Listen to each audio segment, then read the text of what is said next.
Hello, everybody. Hello. Live on Super Bowl Sunday. Answering fans' questions. Hello. Hello, everybody. Welcome to the Everyone Loves Raymond 360 site. I'm excited to join you on this Sunday. Hello, Gil. How are you guys doing with the shutdown? A very chilly and snowy UK, 30 degrees Fahrenheit at the moment. I love that. Yeah, it's 67 degrees here. So, and not a cloud in the sky, which is, that's not to rub it in, but that is just a fact. Hello, Paula. Good to see everybody on this Sunday, Super Bowl Sunday here. And I've been posting a lot of pictures of the Super Bowl promo. I'm going to answer some questions in a little more detail. Teresa, below zero in Chicago. Yeah, that I can imagine. Is a little bit chilly. Hello, North Dakota. The Sloanster, minus 40 degrees wind chill in North. Sorry, that video paused. There's a phone call coming in. Yes, did ELR? Great. So thanks everybody for joining me. This is Tom Caltabiano every Sunday here, 2 p.m. LA time, and I'm trying to alternate between guests and just answering your questions. So Tony DeSena last week, that was a great guest, and I hope Tony will come back again soon, because there's a lot more. He has a great Johnny Carson story. So, yes, great, Gil, zero. Deep freeze in Canada. Paula, isn't it always a deep freeze in Canada? Third lockdown in Scotland, but snow is very pretty. Great. Yes. Hello, Leo. Hello, everybody. Great. So, just so you know, for everybody, a lot of you know this already, but you can go back and watch all of the Instagram lives, but the questions disappear. So I sometimes, it seems obvious I'm repeating a question. If people are wondering, why are you repeating a question? That's why. And most people do watch this on a replay. Hello, Melbourne. Now, Melbourne, it's 20 degrees in Melbourne. That's, you guys are on the old Fahrenheit, or you're on Celsius, the metric? Yes. So Tony DeSena, for those of you that missed last week, Tony DeSena wrote the 6-year anniversary show, and he was a writer on The Tonight Show with Johnny Carson and Letterman and many, many other shows. And he also worked on the Emmys, and I worked with him on that. Okay, hello, everybody. All right, so the Super Bowl promo, that was shot because CBS had a chance to promote the show, and I think it's pretty, if you've listened to these Instagram lives, fighting for ratings was a very important part of our existence, of the show's existence. So Phil and Ray had to worry about, how do we make the best episodes that you guys are now enjoying 20 years later? But CBS, in order to pay the bills, has to tell advertisers that, look, if you advertise on our show, you will get 19 million viewers, or however many million viewers. And today is a good day for that to be illustrated, because the Super Bowl commercials, which I think it's $5.5 million for a 30-second commercial, Super Bowl commercials are still a bargain, because it's one of the few ways that you can reach a gigantic audience. So if you're launching a product and you really want people to be aware of your product, advertising on Super Bowl Sunday, as crazy as that dollar amount seems, is one of the only ways to get a collective audience. So wherever the most eyeballs are is where the money goes. So, for example, we're on Instagram now. Instagram didn't exist, however many years ago. But you see a lot of people that have 5 million followers who you've never heard of, but they make some money. They make a lot of money because advertisers want to reach that audience. And there's a demographic that audiences want to reach, that the advertisers want to reach, and it's generally, I want to say it's 18 to 49, somewhere in there. So for the Super Bowl promo of Everybody Loves Raymond, CBS said, hey, I think they were covering the Super Bowl. It was 2001. We're going to do a promo of the show. Not during the Super Bowl, because that would be a lot of money that they would not be getting for promoting their own show.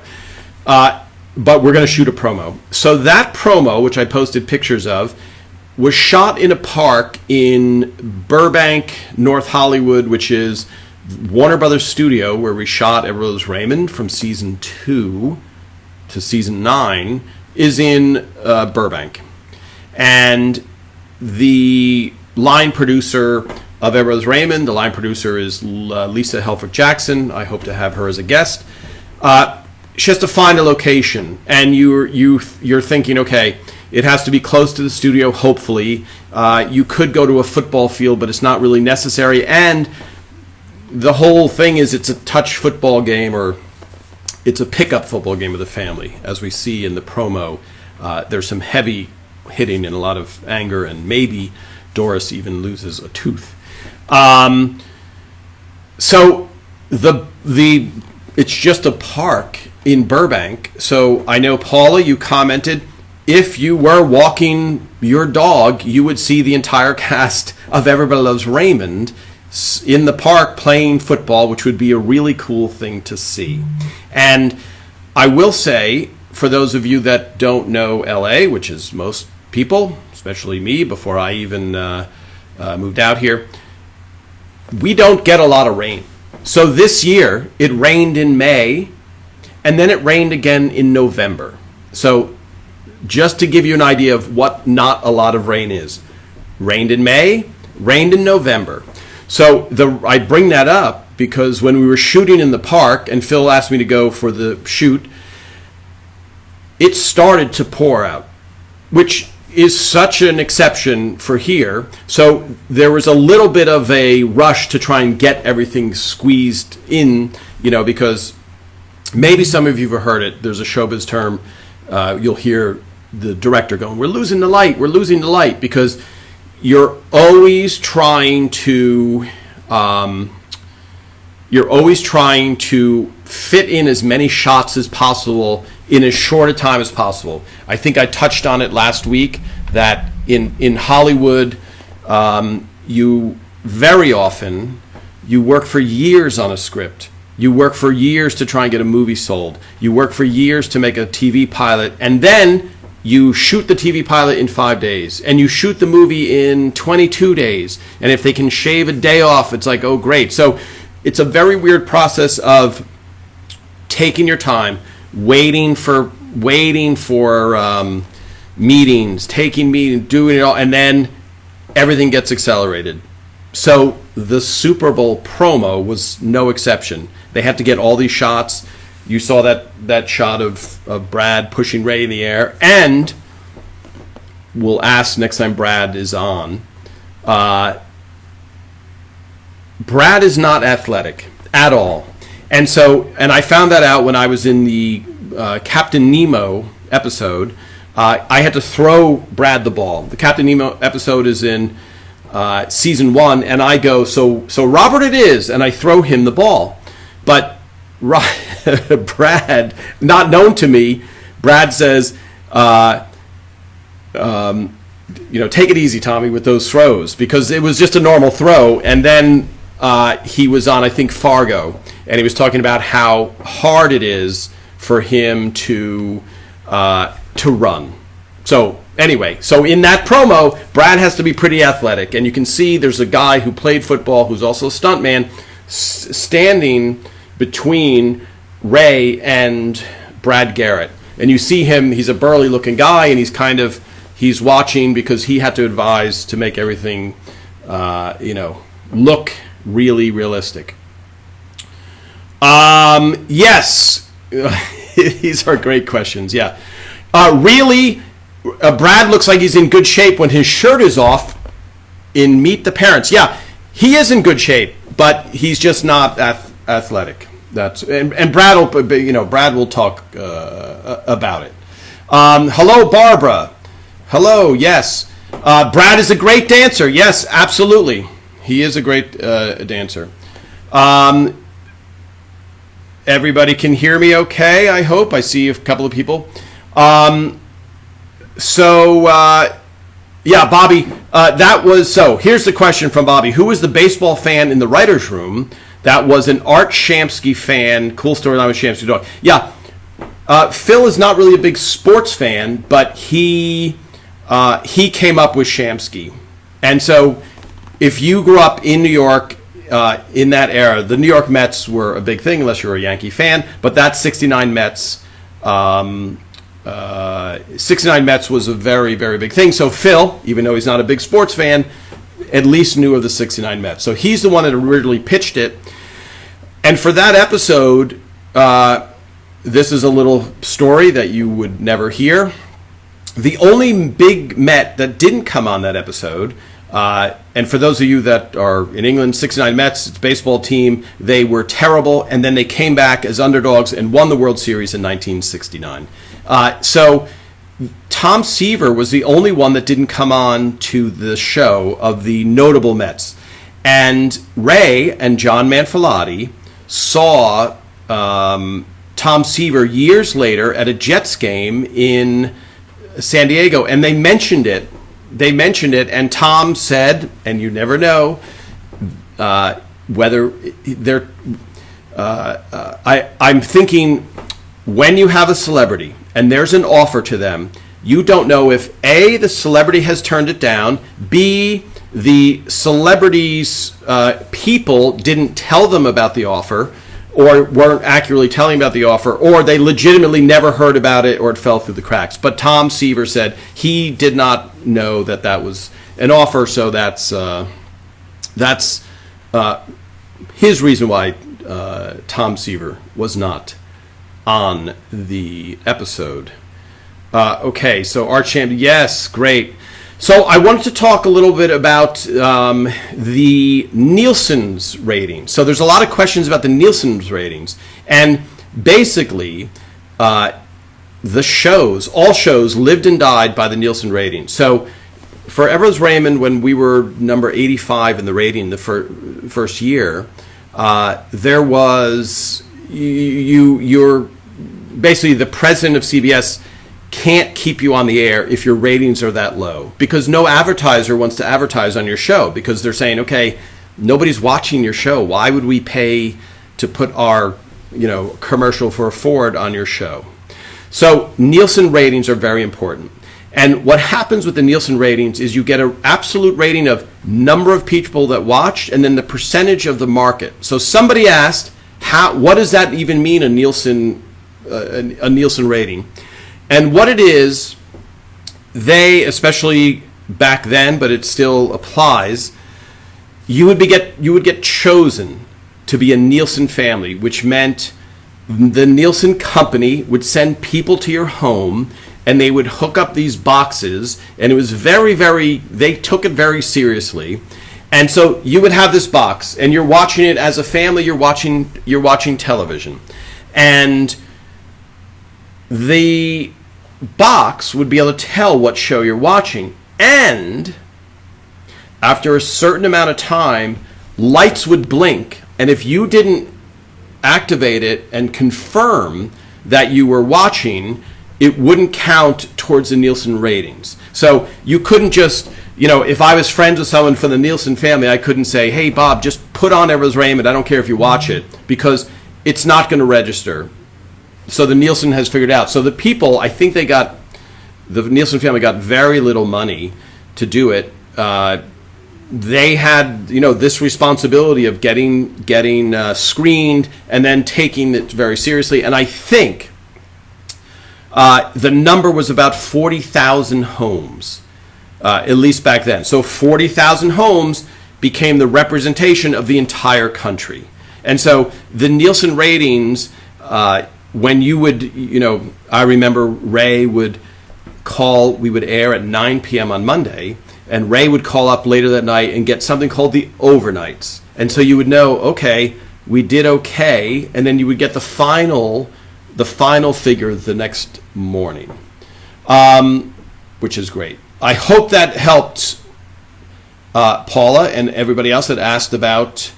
Trish, you were a Nielsen family. How much did you get paid? Yeah. So, that's a great question.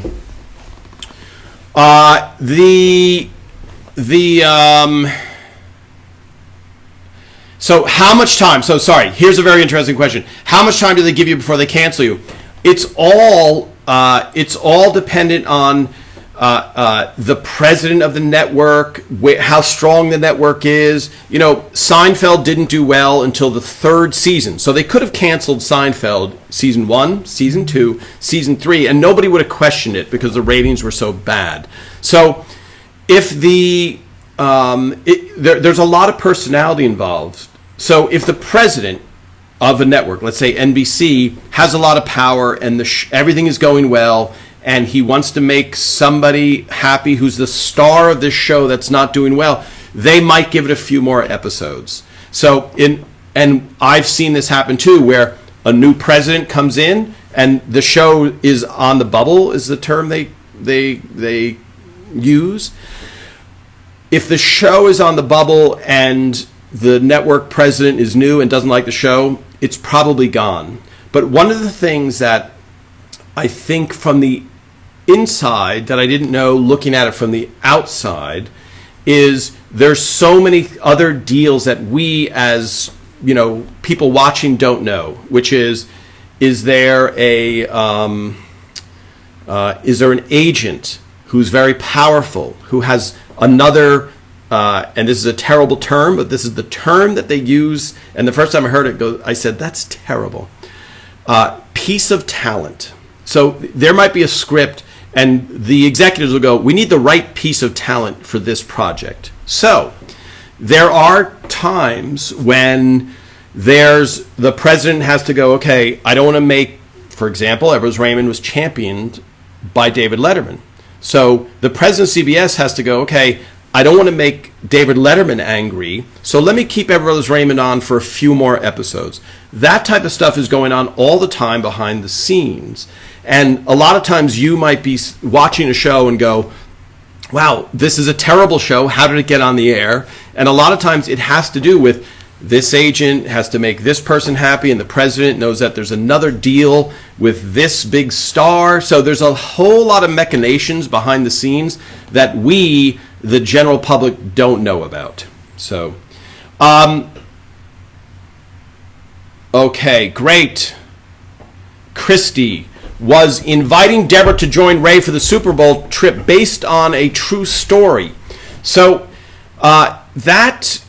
what did happen in real life, and the story was, I think Joel Bolster had the idea for the Super Bowl, and then I if I remember correctly, Ray and Mike Royce wrote it with Joel Bolster. But this happened in real life.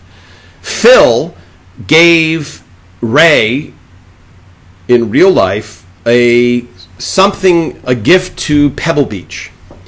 And Ray, and so for those of you who play golf, Pebble Beach is like one of the big meccas of golf. So Phil had intended for this to be a romantic gift for Ray and his wife. But Ray said, to himself, Kevin James is such a close friend and he's such a big golfer. I should take Kevin James to Pebble Beach. So that's a real life adjacent story that related to this. Now, I don't know if that was the genesis, but that was a story that was happening around the same time. So, yeah, do they give, yeah. By the way, going back to that question, DK350, do they give you an amount of time before they cancel a show if it has low ratings? If the show is really good, and if the critics like the show, and the executive and everybody, and the feedback is it's a really good show, they'll give it more of a chance. So if a show does, and you guys all know really bad shows, then chances are it'll get canceled quicker. And I have seen some shows that premiere and get canceled the same week, because also there's a lot of money. It's costing them a lot of money, and if they don't think the show is going to do well, they cut their losses. So the best story I heard was one of our writers said he was driving to work, and as he's driving to work, he sees one of the main sets of the show he's working on passing him going the other way on the highway. So he knew that the show was canceled before he even got to go to work that week. So did you, as an ELR family, constantly worry about being canceled even when at the height of popularity? Great question, Windlepoons.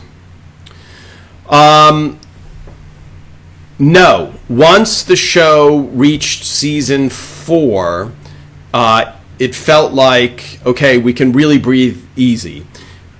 You're always in danger of being canceled, no matter what show you are, within reason. But unless you're a giant mega hit, which there's very few mega hits out of the box. Roseanne was a giant hit.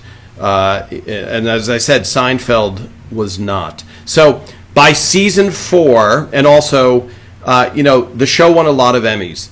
Season 1, there were no nominations. I think season 2, no nominations. So the show was not on people's radar. But yes, we could rest easy, but you're still constantly fighting for the ratings, but not fearful of cancellation. And for example, the show Who Wants to Be a Millionaire came out, which I don't know if anyone caught. Ray was on Who Wants to Be a Millionaire here in the States.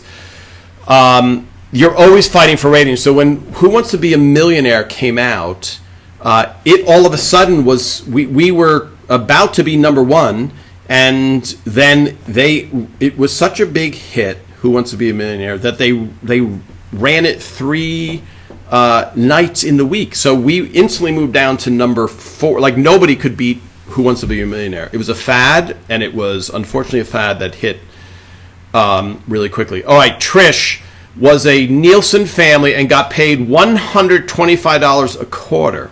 So that's $500 a year. Okay, $500 a year to be a Nielsen family. What was ELR's lead in on the show? I think Dave's World was the show that came before Ever's Raymond, but I'm not 100% sure. But Dave's World was, I think, on there. I know we were up against Sabrina the Teenage Witch. Yes. Hello. Great. Yes, I do like. I'm looking forward to this game. Yes, Kevin can wait. Two Broke Girls. Oh, Barbara, you don't like Two Broke Girls. Okay. Yes. How much time between filming episodes, and how many sets were there? Yes, and Leo, you want to know how many sets there are. So I'll post some of those photos. The main set at Warner Brothers was Ray and Deborah's living room. That almost never moved, Ray and Deborah's living room and kitchen. That was right in front of the bleachers. That's where most of the show took place.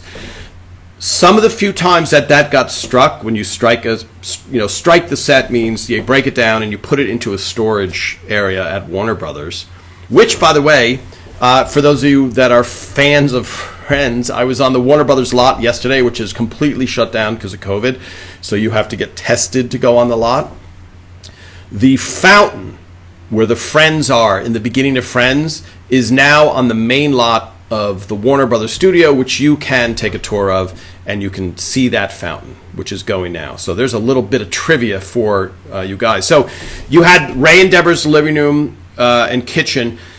For the wedding scenes, when we knew it was the series end, that would go away, and they'd put in the wedding. So Robert's wedding takes place in front of the audience because that's where most of the action happens, and they didn't need Ray and Deborah's living room. So there's that set. That's the only set that stayed the whole time. Frank and Marie's the term is a swing set. So Frank and Marie's, their interior, that could come and go. You saw it a lot. Ray and Deborah's bedroom, sometimes it was behind the bleachers, sometimes it was up. I remember there's an episode where the airplane comes through the window. That was to the right of the bleachers, and I'll find photos of that. And if you guys look on YouTube, there's a blooper from that episode.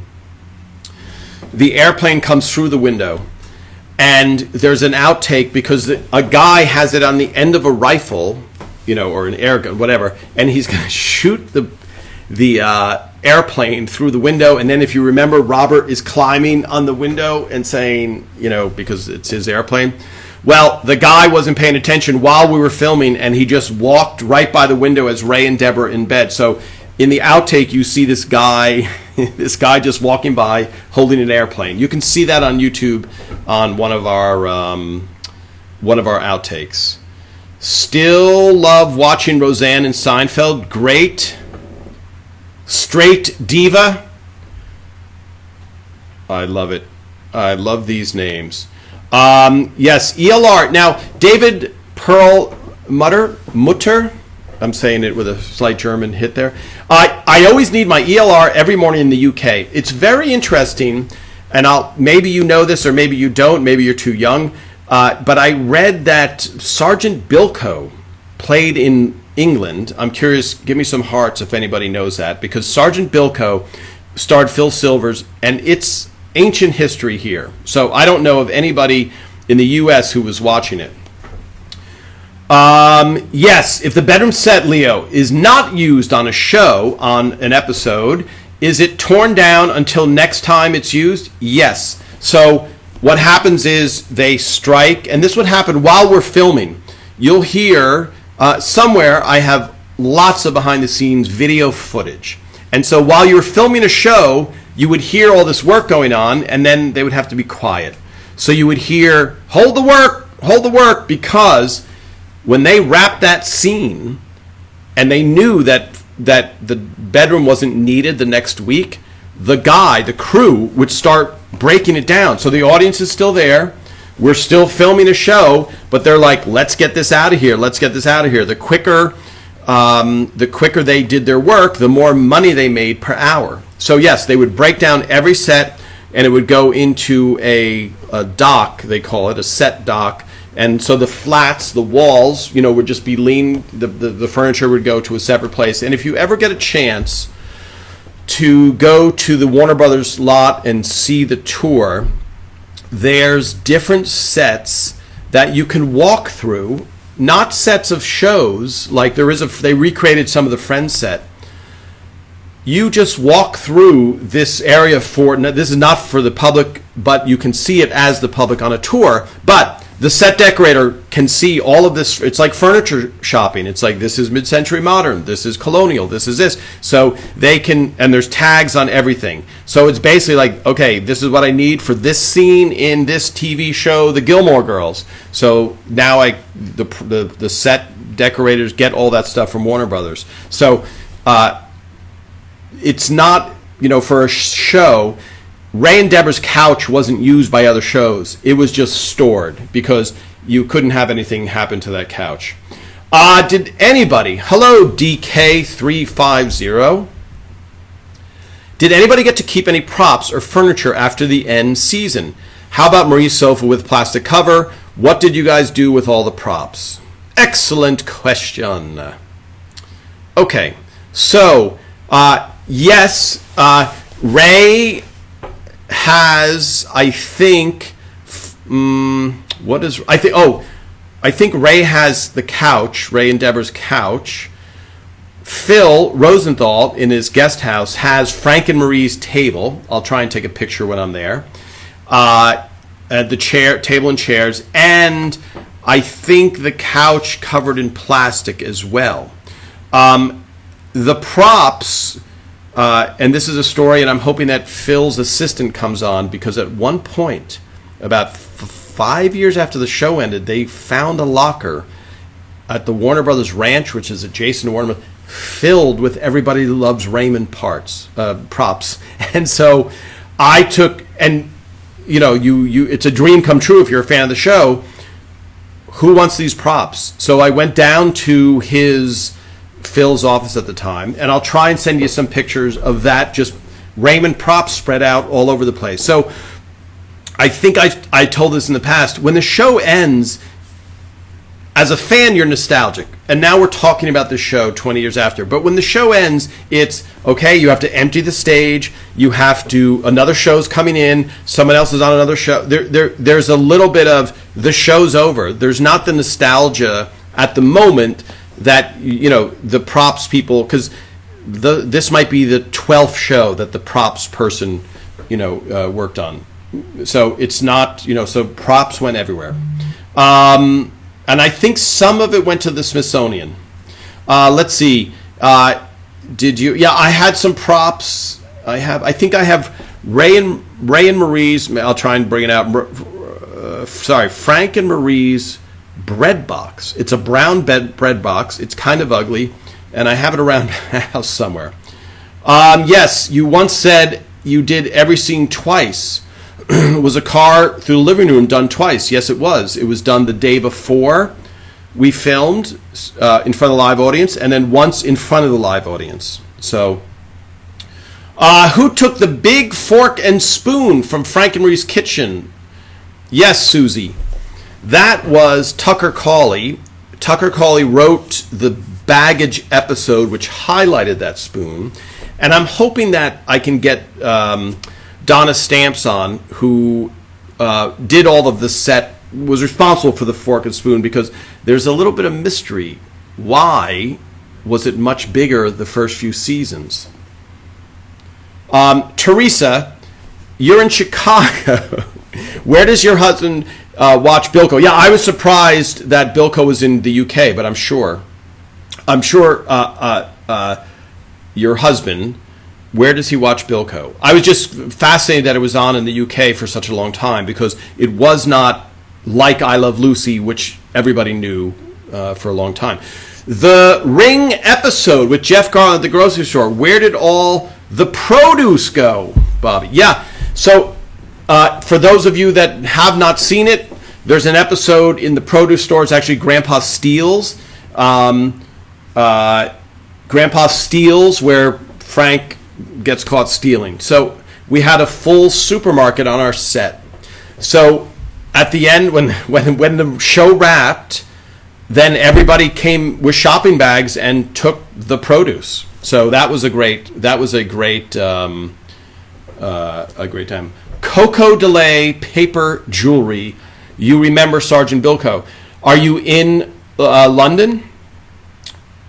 Hello, Karen. You have not seen Bilko. Yeah. Was it a big hit there? I mean, did it seem... Because it's from the 50s, and it's black and white, and it was... it won 3 Emmys, but I'm just curious if people were watching it.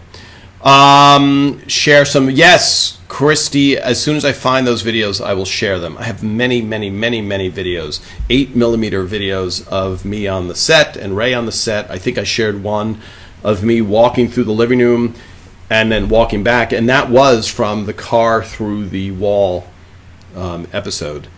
Let's see. Yeah. So, Leo, was it hard to put the set back in its proper location? So I'll show you more of those scripts, and I think you saw the Polaroids. There are thousands of Polaroids. So before they broke down anything, before anybody took off their wardrobe change, you would have wardrobe and props and set to taking pictures after picture. Now, today, because you have an iPhone, you can do that so easily, but then Polaroid after Polaroid are stapled to the scripts that I have. And so they would always look back. So you guys are the best source. Did you notice any continuity errors? And I don't think you would. Continuity is just, Ray walks in the door, his tie's on the left side, and then the next take his tie's flipping to the right. That would be a continuity error. So, you're also talking about real life. So if you think about your own homes, you do move your furniture around a little bit. The clock by your bed might be a little bit over, so it's hard to pick up. Yeah. Karen, how many of the ELR stars have their Handprints in the Hollywood Walk of Fame. Okay, so a good question. You're combining two things.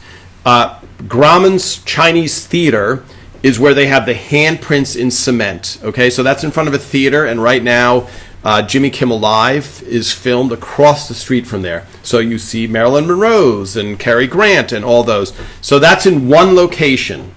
Then the Hollywood Walk of Fame is stars that are all along the streets in Hollywood. And so there's no handprints there. It's just the star, and it'll say, for example, whatever the star's name is, Jackie Gleason, television, and a star. And so Ray does not have one. Patty does have one. Doris does have one. I've posted pictures of Doris getting her star and Patty getting her star. And I think Doris got hers during Everett Raymond. So we all went down there, and Patty got hers way after. And I remember Doris was not Peter was already gone, and Doris was not doing that great. But that's to answer your question. I don't think anybody has their handprints in front of. Now they just call it Mann's Chinese Theater. But I know maybe somebody else knows, but I don't think so. And I don't know how often they're doing that. It seemed like a much bigger thing in the 50s, and 60s. Yes, so Tucker Cawley, yes, has. I'm thinking about. I should make a big fork and spoon replica. Somehow get him to the fans. You were able to see the Friends set on a Warner Brothers tour during its run, much smaller than what it looks like on TV. Yeah, every set. The first time I saw the Tonight Show with Johnny Carson as a tourist, I was like, it looked like nothing. It was so small compared to TV, and it just seems.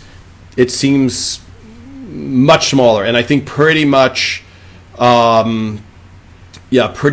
every person from the outside, when you see something on TV, it's much smaller. Tucker Cawley has that spoon. Yes, Marie's props, Barbara. That would be awesome. I would love to. Yes, scrolling through these questions. Hello, UK. Hello, the greatest problem. Oh, the canister. Yeah, Susie, the canister. That was written by David, who I just saw recently. I'll see if I don't think he's on Instagram. He was an outside writer who pitched that idea. That's a great prop, the canister. Yes. Okay, Karen. What did I grow up watching, and what did I find funny growing up? Yeah, good question. I grew up, so I would watch All in the Family in reruns and Mary Tyler Moore Show in reruns. I loved MASH. The early seasons of MASH seemed sophisticated humor, a little bit above my head, but over my head, but I did enjoy that. I'm trying to think of what shows did, I would say that I loved the Mary Tyler Moore Show was great, and you would see it in the afternoon after I came home from school. I could watch it. The boom mic, yes, Wendell Poons. You've noticed the boom mic in season 1. Yeah, that's more of a technical problem. Nat, yes. Nat, Bobby, did you know Nat? No, you couldn't have, because he died very young. I think he died at like 54 or something. Whose handprint pictures were in Ray and Deborah's bedroom? I think that's Patty Heaton's kids. I will have to ask her when she is on. Thanks. Oh, we're getting a lot more viewers. Thank you, everybody. This is Tom Caltabiano. I was a writer on Rose Raymond for all 9 years. I knew Ray from stand-up before, and I still see Ray and Phil very often.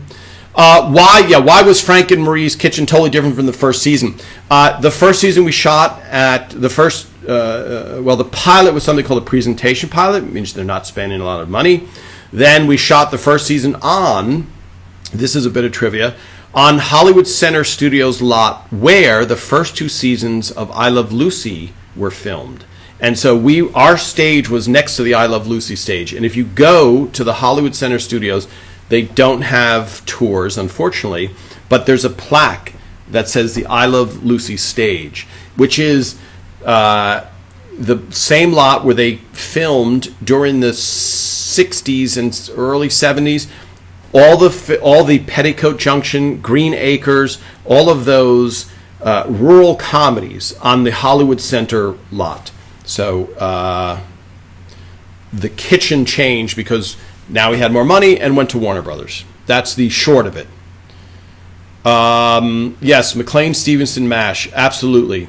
Yes, Paula, the Carol Burnett show, and I obviously shared last week with Tony that Tim Conway thing. So yes, the Carol Burnett show, very funny. Watching them work together and watching them laugh, especially.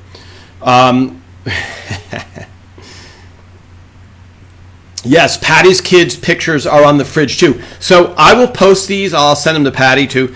I just found pictures. So I've said this before. I have 30,000 frames, 30,000 frames of film of behind the scenes of Everybody Loves Raymond.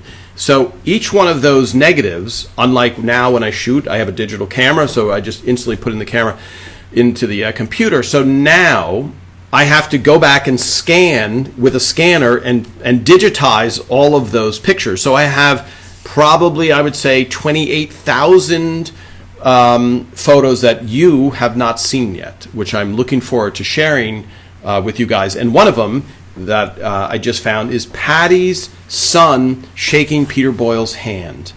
So so I think a lot of Patty's pictures are in there. Why Michael and Jeffrey's, Stephanie, is it Stephanie Rhapsody? I've always wondered why Michael and Jeffrey's names were different in the pilot, Matthew and Gregory. Why were they changed? It's a really random thing. For some reason, Ray thought, you know what? I don't want my twins to be tied to it, even though his daughter's name was in it, Allie. So Ray's real life daughter's name is Allie, and it's Allie on the show. But the twins will be joining us. Ray and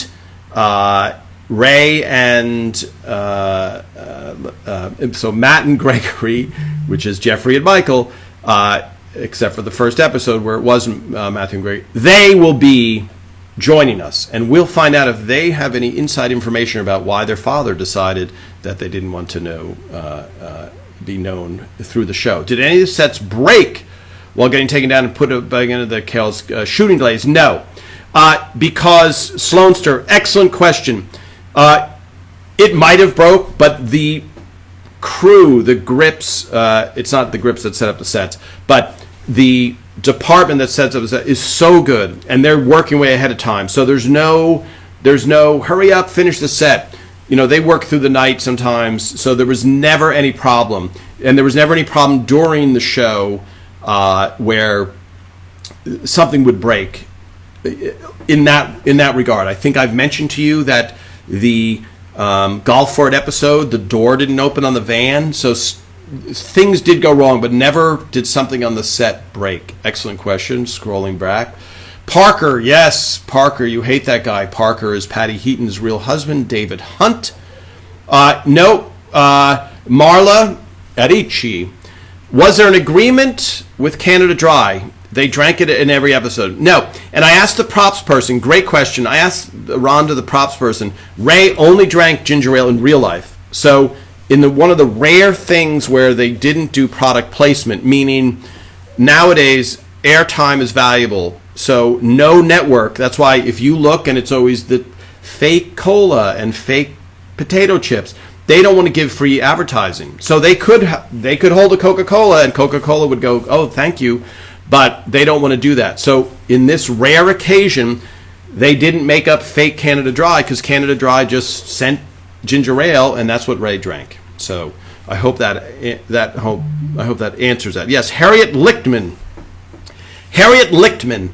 I'm pretty sure she's made up, and there was a field day every time her name came up in the writers' room because Lou Schneider would make fun of the name. But we'll ask. That's a great question, Leo. When Phil's on, remember to ask that. You'd love to see Anna Romano. So, Teresa, I I talked to Anna this morning. We were talking about pizza questions. I'll see if Anna will come on the show. Anna's doesn't like to be on camera, so maybe when the twins come on, she'll pop her head in or something. We'll see. But yeah, I would love to talk to Anna. She has great stories, and she'd be a great guest, but she's shy. And as I've said before, a lot of the people that worked on the show, they are not on Instagram, or the thought of having to be on camera doesn't thrill them. But I will, Teresa, I'll tell him Teresa asked. I'll tell Anna, Teresa asked very nicely, and we'll see if we can get there. Why? Okay, let's see. Am I watching Barbara? Yeah. So am I watching the Super Bowl with Ray? So every year Ray has a Super Bowl party, but this year he can't because of COVID. So could I watch it? Yes, but I'm not going to watch it. Did the actors have any input in set decoration? Randy Patton, 17. Excellent question. Never been asked that before. I don't know the answer to that. Maybe, but I don't. I'm trying to think of how. When we have Donna Stamps on, we'll find out. But how that's funny. Windlepoons. There is a scene in King of Queens when Kevin James is drinking a lager and Ray still has his ginger ale. Yeah, that's funny.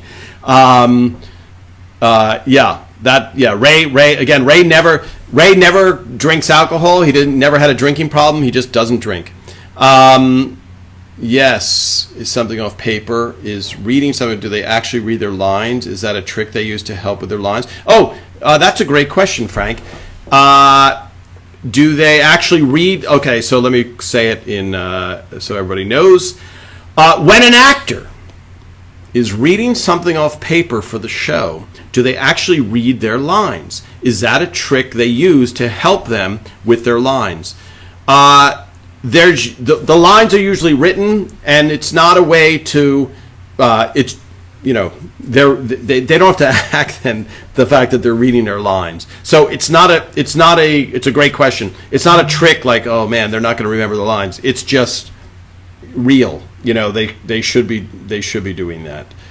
They should know their lines, and they also should be acting like they're reading, so why not just read? Okay. The turkey in the oven scene, was that scripted to be as hectic as it turned out to be? Did Patty slip and slide more than scripted? Okay, Susie, excellent question. We have covered that in the past, but it does come up fairly often.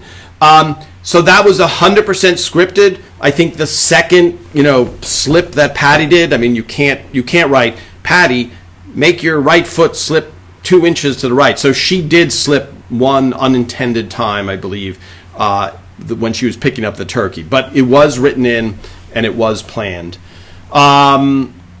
Yes, Delph Zinn. Yes, where did the Cookie Lady episode come from? That's a great question. I don't know the answer to that. It's Girl Scout cookie time. So my guess is one of the writers had a daughter who had. That's a great question. And Amy Aquino is a very accomplished actress. I think she's on Bosch now, the series Bosch, which I think just ended. So yes, she has agreed to come on and grace us with her presence. She's great. I love her. She's super intelligent, and I think she went to Yale and Harvard. I guess that could classify her as intelligent. So yes, I will be watching the Super Bowl. It's a great matchup to see these two iconic quarterbacks of the future and of the current to the end of his career going against each other. So let's look for, here we go. Yeah, the fork and spoon. It's funny how many people just love that fork and spoon. And is anybody watching, has anybody watching had that hanging up in their house? Because I'm thinking about how can we make a fork and spoon that would have that same wallpaper, and we'll see. We'll figure it out. Kevin James, yeah, I'll see if Kevin will come on. He's pretty busy. So yes, Leo, you are for Kansas City. Great. Yes, Peggy is great. Amy Aquino. Yeah, I'll have her on. Also, Maggie Wheeler will come on, who played Janice on Friends, and Linda on Everybody Loves Raymond, which is fantastic. Oh, that's great. Yeah. That's a good one, Frank. When Peter Boyle, Frank, is reading the letter from the letter episode, he is reading that letter, I believe, but you also don't know, because if he wears reading glasses, he couldn't wear them during the show. So I know by that time, and I think by that time he probably had memorized those lines. That episode, I think I've mentioned, the letter, was the first time that a scene was so good. For those of you that haven't seen it recently, it's the episode where Deborah's going to write this letter to straighten everything out with Marie, and Ray's like, you can't send that, and then it gets sent, and then Frank reads it out loud in the kitchen. It's a great scene. But it was the first time that the audience really, their applause when we yelled cut was overwhelming. And so that was season 2, and I remember that was that was really great moment. Let me see, on her head in Friends. Yes. Did someone tape over his wedding? Okay, Tina. Did someone tape over his wedding with football? The story is true. It was Aaron Shore, one of the writers, and what he did is he came on to Everyone's Raymond season 3. So in season 2, I believe, of Raymond, he was not working on our show, but he wanted to tape, and these are the days of VHS, he wanted to tape Raymond episodes so he could study it. And he taped over his wedding. He taped over his actual wedding with an Everybody Loves Raymond episode. And so the show, it was like, okay, let's make it the 10th anniversary show, and let's make it football. Let's make it, a little bit higher stakes. So, yes, any show. Barbara, here's a little piece of information. Barbara says, any show from Queens works for me. So, here's network television, how it works. Ray grew up in Queens. His wife is Queens. His parents are Queens. Everything about his existence is Queens, New York. For those of you in the United Kingdom and in Australia, Queens is a borough of New York, and it has its own identity. Just like Brooklyn, Queens, the Bronx, Staten Island, the Queens is very, very specific. When they were developing the show, CBS said, you can't have him be from Queens. It's too city. The American audience will like it better if we put it in the suburbs. So Phil, as Phil would say, you got to pick your battles. So is he going to fight over that, or is he going to fight over who's cast as a wife, etc.? So, okay, we'll put it in the suburbs. Kevin James, in real life, lived in Long Island. His whole existence, let's say, was Long Island. So Kevin identified with Long Island. There's a comedy club called Governors out in Long Island. He lives in Long Island now. Then they come up with a show. They didn't know what the title was because here's a little inside secret, Sony, which produced the show, needed a title for his show. And so there was a contest with employees, and I know this because one of my friends worked at Sony, to try and come up with a name for what became King of Queens. So a few years after Everybody Loves Raymond, based on a guy from Queens, gets put into the suburbs, they come out with King of Queens, which is based on a guy who lives in Long Island. So there you go. There's a confusing network piece of trivia. Very frustrating, but a funny story. So, yes. Yeah, Garvin, so Delph's in, that's great. So Garvin's, hey, Ray's here, which we would do in the writer's room. That's 100% him. Out of the blue, he came up with that. And it was comedy gold. And so we kept,